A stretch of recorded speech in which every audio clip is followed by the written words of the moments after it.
నీళ్లు తీసుకొస్తా. అలా శాంతి నీళ్లు తీసుకురావడానికి వెళుతుంది. నీళ్లు తేవడానికి ఇంత ఆలస్యంగా వచ్చావేంటి? నువ్వొస్తావని ఎదురుచూస్తూ ఉన్నాను. నీవల్ల మా అమ్మ చేతిలో తిట్లు తినాల్సొచ్చింది. త్వరగా వెళ్దాం పదా.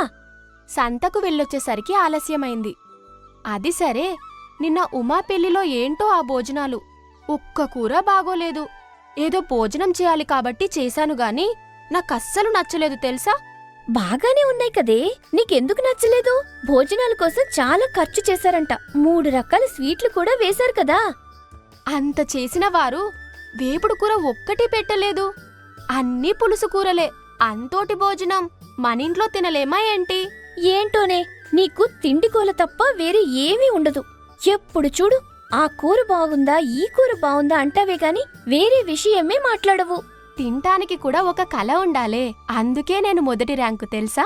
అసలు కాకరకాయ వేపుడు చేసుకొని కాస్త మసాలా వేస్తే ఎంత బాగుంటుందో నీకేం తెలుసు? అవి అంత చేదుగా ఉంటాయి కదా, ఎప్పుడు ఆ కాకరకాయలే తింటావేంటి? వాటిని అలా నేరుగా వండకూడదు. ఆ పచ్చి కాకరకాయలను మొదట నిప్పులలో కాల్చాలి. అప్పుడు అందులో ఉన్న చేదు చచ్చిపోయి మంచి రుచికరంగా ఉంటుంది తెలుసా? మర్చిపోయా, చివరిలో కొంచెం బెల్లం వేస్తే ఆ రుచే వేరులే. నిన్నెవడు చేసుకుంటాడో గాని వాడికి రోజు కాకరకాయ పెట్టి చంపేస్తావేమో. ఆ దెబ్బకు పుట్టింటి దగ్గరికి తీసుకొచ్చి వదిలేసి వెళ్తాడు. జాగ్రత్తగా ఉండు. సరే, ఇక ఇల్లొచ్చింది, వెళ్తున్నాను. వెళ్ళు వెళ్ళు. తింటానికి దంతసిరి ఉండాలంటారే, అది నీలాంటోళ్లకు ఉండదు. అలా నీళ్లు తీసుకుని ఇంటికి చేరుకుంటుంది. అబ్బా, మంచి సువాసన వస్తుందే అమ్మా. కాకరకాయ కూర అయిపోయిందా?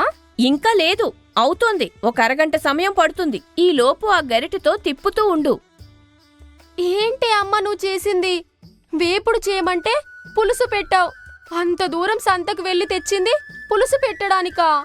మీ నాన్నకు వేపుడు కూర ఇష్టం ఉండదు, నీకు పులుసు కూర ఇష్టం ఉండదు.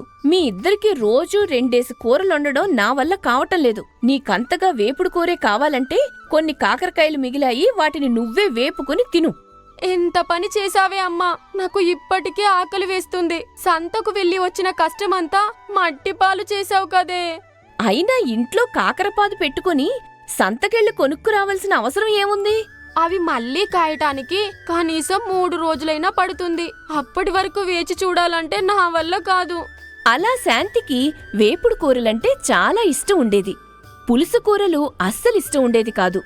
ఇలా ఉండగా శాంతికి ఒక పెళ్లి సంబంధం వస్తుంది. అమ్మా శాంతి, నీకొక సంబంధం వచ్చిందమ్మా. వాడిది మంచి కుటుంబమట. అబ్బాయి కూడా ప్రభుత్వ ఉద్యోగం చేస్తాడంట. నిన్ను వాళ్ళు చూశారంట. అబ్బాయికి నచ్చావంట. నువ్వు ఒప్పుకుంటే మంచి ముహూర్తం చూసి పెళ్లి చేద్దామనుకుంటున్నాం. నాకిప్పుడే పెళ్లి చేసుకోవాలని లేదు.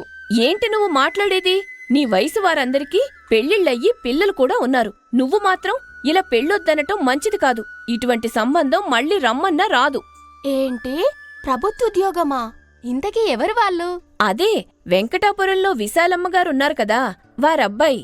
ఒక్కగానొక్క కొడుకు, బోళ్లంత ఆస్తి. నీకు చెప్పడం మర్చిపోయాను, వాళ్ళింట్లో పెద్ద కాకరపాదు కూడా ఉందంట. ప్రతిరోజు 3 కేజీల కాకరకాయలు పైగా కాస్తాయంట. ఆ అవునా? అయితే వాళ్ళు చాలా మంచి వాళ్ళయుంటారు. నాకీ సంబంధం ఇష్టమే. నువ్వు ఆ అబ్బాయి నచ్చి పెళ్లి చేసుకుంటున్నట్లేదు, వాళ్ళింట్లో ఉన్న కాకరపాదు నచ్చి చేసుకుంటున్నట్టుంది.